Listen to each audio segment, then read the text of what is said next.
च भारत पाकिस्तान नियंत्रण रेखा कन्नै लगदे सब्जियां सैक्टर दे गगड़ियां ग्रां च सेना दे पोर्टर आस्ते 600 पदें दी भर्ती रैली दा आयोजन कीता, जुदे च जम्मू डिवीजन दे बनिहाल, रामबन, डोडा, किश्तवाड़, भद्रवाह, कठुआ, सांबा, उधमपुर, रजौरी, अखनूर और पुंछ रजौरी जिले थमां 8000 दे करीब बेरोजगार नौजवानें भाग लैता।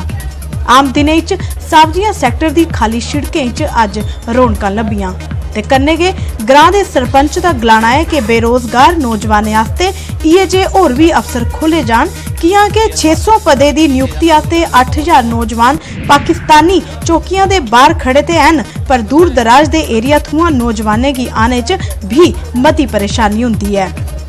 सर भर्ती होने के लिए आए हैं, सब्जियों के बिल्कुल बॉर्डर नज़दीक इलाके में खड़े हैं सर। इसमें बिल्कुल कोई 500 करीब बॉर्डर एरिया की उनकी पोस्ट है सर, इसके बिल्कुल बैकवे एरिया के इलाके में खड़े हैं। तकरीबन 8,000 लोग यहाँ पर एक मजदूरी यानी पोर्टरों के लिए मुस्तफल आए हैं।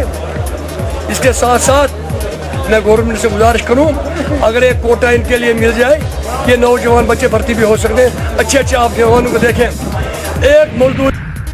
पुंछ जिला मैंडल दे तहसीलदार होरें पुलिस कन्नै रली कस्बे च चानचक छापेमारी करी 4300 रुपए दा जुर्माना वसूलिया। कन्नै गै 3 घरेलू रसोई गैस सिलेंडर भी जब्त कीते, जेड़े के ढाबे उप्पर इस्तेमाल हुंदे हे। इस दौरान शिड़कें ते फुटपाथें उप्पर दुकानदारें समान बधाई करी नेईं लाने दे कन्नै पॉलीथीन ते लिफाफे दा इस्तेमाल भी नेईं करने दी निर्देश दित्ते। रहती हैं डिप्टी कमिश्नर साहब की, एसडीएम साहब ने भी हमें डायरेक्शन दी। मार्केट चेकिंग की हमने एक पूरी टीम लेके, जिसमें हमारे डीएसओ साहब थे, हमारे लाइव साहब थे, हेल्थ से डॉक्टर साहब थे, बाकी डिपार्टमेंट के लोग थे जो मार्केट चेकिंग पे हम लिए। पूरे जम्मू दे कन्नै अखनूर दे खोड़े ग्रां च भी महाराजा हरि सिंह जी दा जन्म ध्याड़ा बड़ी गै धूमधाम कन्नै मनाया गया।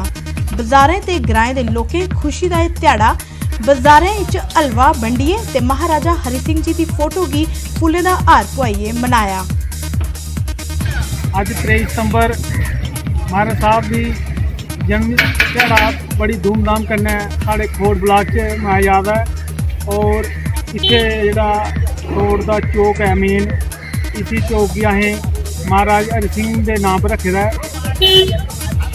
2014 च एह्दी स्थापना रखी और इस चौक स्वच्छता ही सेवा के तहत उधमपुर जिला शासन प्रबंध ने सरकारी हायर सेकेंडरी स्कूल कन्नै रलिए संगोष्ठी ते पेंटिंग कंपीटीशन का कार्यक्रम आयोजित किया।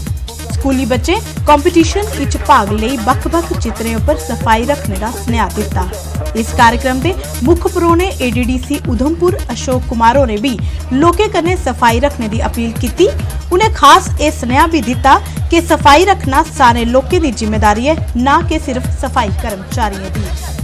जियां कि आज सारें की पता है, साढ़े स्कूले विच एक स्वच्छ भारत मिशन का आयोजन किया गया है, जिहदे अंदर बच्चें की बक्खरी बक्खरी तरीके कन्नै तरीके कन्नै सफाई रखने का या साफ गंदगी दूर रखने का गल सनाई जाती है। जियां कि अज साढ़े स्कूले विच पेंटिंग कंपीटीशन किया गया है।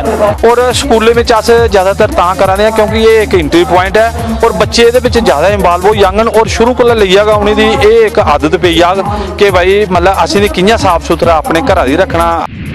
रजौरी च पौंदे सरकारी मिडल स्कूल के छात्रें की स्कूल च पीने ताईं पानी की कोई सुविधा नहीं होने कारण मती परेशानी हुआ करती है। छात्रें न्यूज़ 18 कन्नै गलबात करते हुए गलाया कि पीने का पानी लैने आस्ते उनेंगी कई किलोमीटर दूर जाना पौंदा है, जिहदे कारण उनकी पढ़ाई च भी मता असर पौंदा है। जिला प्रशासन कन्नै अपील करते हुए उन्हें गलाया कि उनके स्कूल च तौले गै पीने के पानी की सुविधा उपलब्ध कराई जा।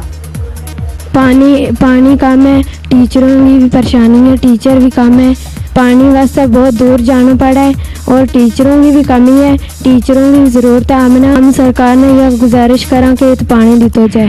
ये बड़ी प्रॉब्लम है, हम पानी दूर है हमारा, तो हम पानी आने दूर जाकर उप जिला खोड़े दे ग्रां कलां दे लोकें प्रशासन कोला मोबाइल टावर की मंग की।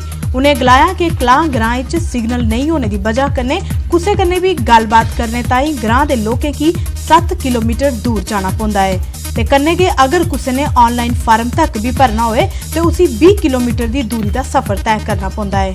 ਲੋਕਾਂ ਦਾ ਗਲਾਣਾ ਹੈ ਜਾਂ ਤੇ ਨਵਾਂ ਟਾਵਰ ਲੱਗਿਆ ਜਾਂ ਫਿਰ ਹੀ मोबाइल सिग्नल ਦੀ ਸਮੱਸਿਆ ਦਾ ਕੋਈ हल ਕੀਤਾ ਜਾ। कला गांव में भारत की कोई भी मोबाइल कंपनी का नेटवर्क है वो कला गांव में नहीं आता। अगर कोई भी किस्म का कम्युनिकेशन करना हो कला गांव के लोगों को लगभग 7 किलोमीटर का सफ़र तय करके जोगों में जाना पड़ेगा।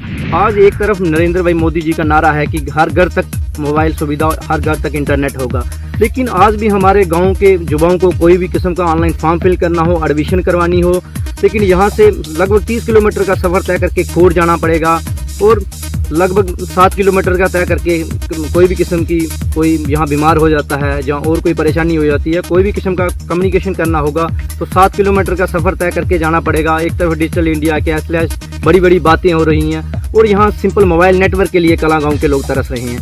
BSNL का भी कोई नेटवर्क नहीं है। हमें किसी भी प्रकार की जो सूचना अगर प्रोवाइड करवानी हो तो बाय रोड हमें 7 से 8 किलोमीटर तक की दूरी तय करनी पड़ती है।